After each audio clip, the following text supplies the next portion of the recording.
Hey guys, Hellhound here, and welcome to my top 10 John Carpenter films video. That's right, I'm going to be counting down my top 10 favorite films directed by my favorite director, John Carpenter. Carpenter's been my favorite director for so many years, and I don't think I need to explain why. He's phenomenal behind the camera. Just watch his movies and you'll see what I mean. Um, yeah, he's just a genius. Wow, he's just had, such a great catalog of, some truly unforgettable masterpieces. Um, I'm going to go talk about some honorable mentions to get them out of the way before we start the countdown. We have Assault on Precinct 13, which is a great movie. That was one of his earlier ones. Dark Star, another good one. In the Mouth of Madness, which I actually don't own on DVD. I really need to get that one. Great movie. And Village of the Damned, I think is pretty good as well. Not one of his best, obviously, but still a pretty good watch. In later years, he did things like Ghosts of Mars and The Ward. They weren't all that great, but he doesn't need to prove anything. He's still got an amazing, nearly flawless track record. All right, well, let's begin the list. My 10th favorite John Carpenter movie, Escape from L.A. That's right, the sequel to Escape from New York, the second film in the Snake Plissken saga, which only comprises of 2 films, unfortunately. I'd love to see a part 3. I never understand the hate this movie gets. I thought it was a very good follow-up. I can't compare with the original, which, is, of course, way better. The original was more dark, more serious, a little more realistic. This one is a little cheesier, more like a big-budget Hollywood blockbuster popcorn flick, just kind of a generic action film. But, hey, we get to see more of Kurt Russell as Snake Plissken, just being a badass. How can you go wrong with that? His surfing scene with Peter Fonda and, him throwing a knife into Robert Carradine as a skinhead Nazi. How can you go wrong with all that? I'd love to see more Snake Plissken. I really wish they would make a third Escape film. Maybe Escape from Chicago or Escape from Earth, which was the original plan, which then became Ghosts of Mars. Escape from LA is my 10th favorite, and I actually did a review of that before, so check that out if you haven't already. My 9th favorite John Carpenter film, John Carpenter's Vampires. Now, this movie does not get the recognition it deserves at all. It's very underrated, very overlooked. This is one of my favorite vampire movies, for sure.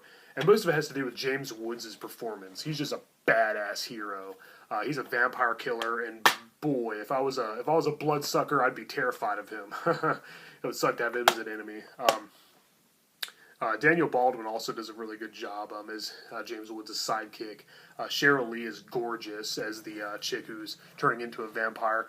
And Thomas Ian Griffith as the lead vampire Valak is just creepy as hell. Very menacing. Definitely one of the best vampires I've ever seen in a movie. John Carpenter's Vampires is my 9th favorite John Carpenter film for a very good reason. I suggest you go check it out. Very good vampire flick. And then we have Prince of Darkness, my 8th favorite John Carpenter movie. This is a very good, creepy movie. It involves demons and otherworldly dimensions, all kinds of crazy stuff. Alice Cooper's in it, briefly. And we also have Donald Pleasence, who's a Carpenter favorite. He's been in a lot of his best movies. This movie's really very dark, very twisted. It's hard to describe, actually. I'm actually at a loss of words. I suggest you go see it for yourself and see why it's so great. John Carpenter, you can tell, definitely put a lot of effort into this one. A very good movie. Definitely very evil. And some scenes were genuinely terrifying. Also a very shocking ending, so watch out for that when you do see it. Alright, then we have my 7th favorite John Carpenter movie, Christine, based on the Stephen King story. Now, you got Stephen King and John Carpenter. How can you go wrong? That's just a recipe for greatness. This movie actually gets a lot of negative reviews as well, and I never understand why. I think it's pretty good. It is a little cheesy, but and it does leave a lot out from the book. But all book adaptations do. Mostly the ghosts of Christine's victims. But I mean, you can't cram all that into a hour and 30-minute film. Yeah, killer car runs down its victims and pretty much possesses the owner. Keith Gordon and John Stockwell are very good in this movie. Everybody does a great job in their respective roles. Very believable. Some truly bone-chilling moments. Christine's definitely a very creepy vehicle. I've always been a sucker for old-fashioned 50s type cars. I think they're just too cool. I used to work on them back when I was in high school briefly. I didn't really know what I was doing, but the people around me did, and so it was something I always wanted to get into, but never really did. I was always aspired to be a mechanic, and this movie is part of the reason why I think that never came to be. But oh well, this movie's still great, so definitely check it out, and definitely read the Stephen King book as well. You won't be disappointed. All right, next we have Big Trouble in Little China. Probably my 6th favorite John Carpenter movie. Now these may change too, by the way. I don't always keep them in this specific order, and they're all pretty much great. It's not like I think that this is way better than Christine or Vampires or any of that. But anyway, this is a really fun movie. It's not a horror film either. It's more an action comedy. It has a little bit of elements of horror and sci-fi in there. Kurt Russell, who's another Carpenter favorite, he's in a lot of his films, shines as Jack Burton, who's one of my favorite protagonists in a movie ever. He has to go help his Asian sidekick rescue his fiancée from the evil sorcerer Lopan, who's got control over all kinds of gruesome creatures and some ass-kicking martial artists with crazy abilities like generating electricity and summoning thunder and lightning. Lots of crazy stuff going on. A lot of the things about this movie don't make sense, actually. A lot of it's kind of unexplained, but I think it kind of adds to its charm, So that doesn't take away my enjoyment at all. Definitely check out Big Trouble in Little China. It's an action-packed, very exciting adventure, and one of my favorite Kurt Russell movies. It's one of my favorite John Carpenter films. All right, next we have They Live, an action sci-fi horror masterpiece. Couldn't think of the right word, but that about sums it up. Now, Kurt Russell easily could have been the star of this movie, but I'm really glad that the role went to Roddy Piper. Rest in peace. We actually lost him recently. Lost too many legends last year, and so far this year too. Yeah, Roddy Piper is just awesome in this role. He finds a pair of sunglasses that lets him see the real world, and that some people are actually aliens who are taking over the planet slowly. A bunch of diabolical, creepy-looking creatures, just slowly taking us over, making us all into, basically zombies. It says, it's basically a satire and, consumerism. I think that's kind of what John Carpenter was that's kind of the message that he was trying to convey. And it's kind of got a small budget.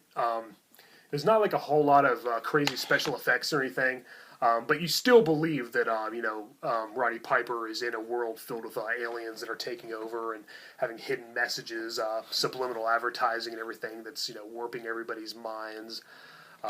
And he becomes a badass action hero, and he really puts a stop to things. He can don some weapons, just kicks all kinds of alien ass. He also teams up with Keith David, who's also spectacular in this movie. They just go and, really show those aliens what's what. I've come here to chew bubblegum and kick ass, and I'm all out of bubblegum.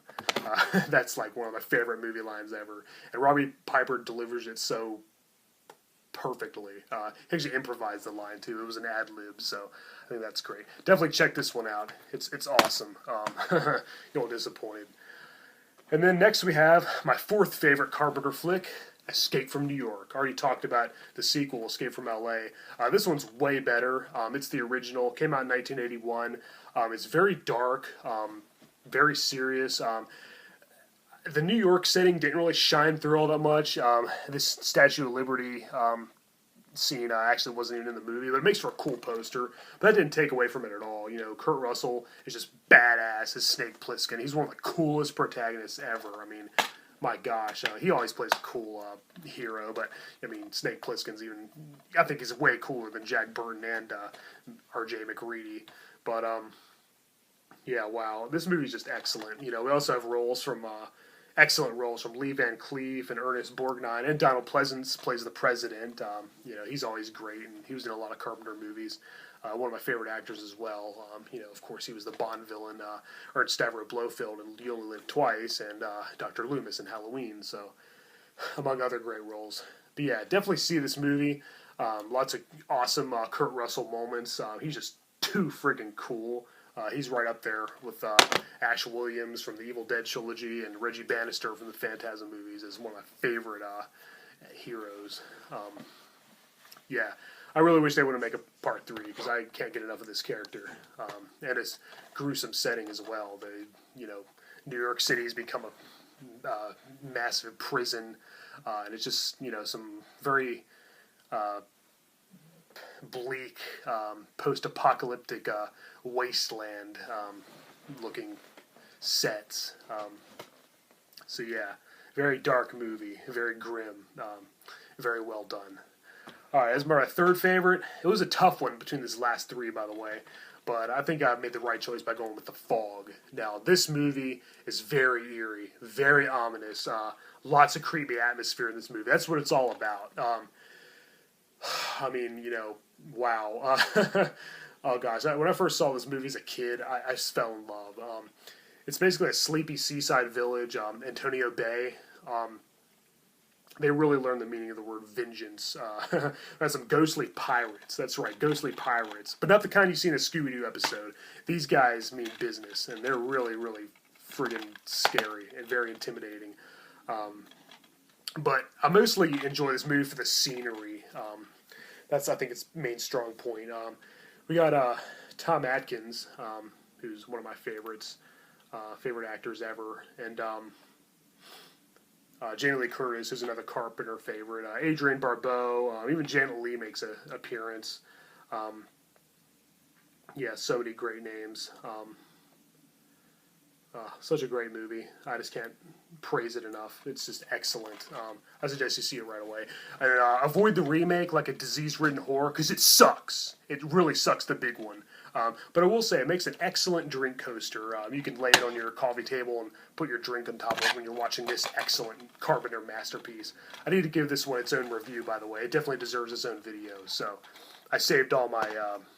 trust me, I'm saving all my best... words for that video, because this won't do it justice. So more on that later. Alright, number 2, John Carpenter's The Thing. Now, as much as I love the 1951 The Thing from Another World, you know, the classic sci-fi movie based on the novel Who Goes There, this remake blows it out of the water. I mean, wow. Not only do we have Kurt Russell once again being a badass as the hero, R.J. McReady, as well as a stellar supporting cast. What really makes this movie is the alien. The special effects are unbelievable. Just absolutely spectacular. You'll never see anything else like it. They really went all out. Props to the makeup department. Props to the special effects crew. Wow, they did a hell of a job. I mean, wow. Rob Bottin is truly a effects wizard, and he really shines in this movie. And it's very scary too, very creepy. The the setting in the remote Antarctic is, you know, a great isolated atmosphere for all kinds of alien gruesomeness. This alien takes over human hosts. It assimilates its prey. You know, it shapeshifts. It looks like one. You know, you never know who it is. It looks like one of us. You know, very, very scary horror creature. I mean, gosh, I mean, when you look at all the other horror villains and sci-fi villains, they kind of pale in comparison to this thing. And so, yeah, I highly recommend you check this out immediately. Maybe check out the recent prequel, as well, just to see what happened before this movie. But most of all, see this one. You will not be disappointed. It is a masterpiece, a solid 10 out of 10. All right. Now for the number one John Carpenter movie of all time. Drum roll, please. I think you already know what it's going to be. So I guess I won't elongate it. Halloween. Was there ever any doubt that Michael Myers, one of my favorite slasher villains of all time, wasn't going to be the number one entry in this countdown? I mean, come on.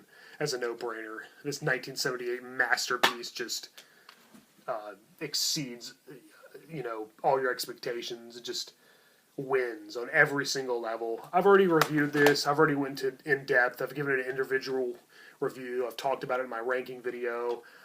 Halloween is a masterpiece. It's just great scenery, great atmosphere, great suspense, great scares. Some of the acting's not that great from some of the main female cast, but who cares? Jamie Lee Curtis does a great job. Donald Pleasance really shines as Dr. Loomis in what's probably his second best role ever, next to the James Bond villain. Yeah, wow. And Michael Myers is one of the scariest movie characters ever invented. He's just, enough said. He's just pretty much evil incarnate. Just everything you were ever afraid of, all your worst nightmares just personified, rolled into one. And John Carpenter perfectly captured that feeling of fear. This movie just is excellent. I have nothing bad to say about it. Sadly, some of the sequels that followed weren't so great, but I've already talked about that in depth. Not really much more I'd like to add there. But yeah, that's my top 10 favorite John Carpenter movies. Let's just review real quick. Number 1, Halloween. Number 2, The Thing. Number 3, The Fog. Escape from New York. They Live. Big Trouble in Little China. Christine. Prince of Darkness. Vampires. And Escape from L.A. With honorable mentions going to Dark Star, Assault on Precinct 13, Village of the Damned, and The Mouth of Madness. John Carpenter's amazing. He's my favorite director of all time. Probably always will be. Sadly, he's probably not, going to make any more movies anytime soon. But that's okay, because his track record speaks for itself. He's got a great history with some truly amazing flicks that shaped me into who I am today. Whether that be bad or good. But those are my top 10 movies directed by the master himself, John Carpenter. This video is dedicated to him. Alright guys, well, I'm Hellhound. Thank you for watching my video. And until next time, keep it horror.